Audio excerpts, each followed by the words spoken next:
অবশেষে দারুণ একটা সুখবর দিল জুনায়েদ আহমেদ পলক। দীর্ঘদিন ইন্টারনেট বন্ধ থাকার কারণে যে লসটা হয়েছে, এই কারণে প্রত্যেক সিমে পাবে ৫ জিবি করে ইন্টারনেট ৩ দিনের জন্য। তো আপনার সিমেও কিন্তু ৫ জিবি ইন্টারনেট অলরেডি চলে গেছে। আপনার যতগুলো সিম আছে ততগুলো সিমেই কিন্তু আপনার এই ৫ জিবি করে ইন্টারনেট ফ্রিতে পেয়ে যাবেন। আর এই ইন্টারনেটটা কিভাবে আপনারা হাই স্পিডে ব্যবহার করবেন সেটা যদি না জানেন, তাহলে আমার এই ভিডিওটা দেখে আসেন। তাহলে কিন্তু আপনারা খুব সহজে ইন্টারনেটটা হাই স্পিডে ব্যবহার করতে পারবেন। তাহলে কিন্তু কোনো সমস্যাই হবে না।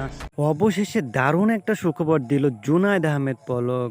দীর্ঘদিন ইন্টারনেট বন্ধ থাকার কারণে যে লসটা হয়েছে, এই কারণে প্রত্যেক সিমে পাবে ৫ জিবি করে ইন্টারনেট ৩ দিনের জন্য। তো আপনার সিমেও কিন্তু ৫ জিবি ইন্টারনেট অলরেডি চলে গেছে। আপনার যতগুলো সিম আছে ততগুলো সিমেই কিন্তু আপনার এই ৫ জিবি করে ইন্টারনেট ফ্রিতে পেয়ে যাবেন। আর এই ইন্টারনেটটা কিভাবে আপনারা হাই স্পিডে ব্যবহার করবেন সেটা যদি না জানেন, তাহলে আমার এই ভিডিওটা দেখে আসেন। তাহলে কিন্তু আপনারা খুব সহজে ইন্টারনেটটা হাই স্পিডে ব্যবহার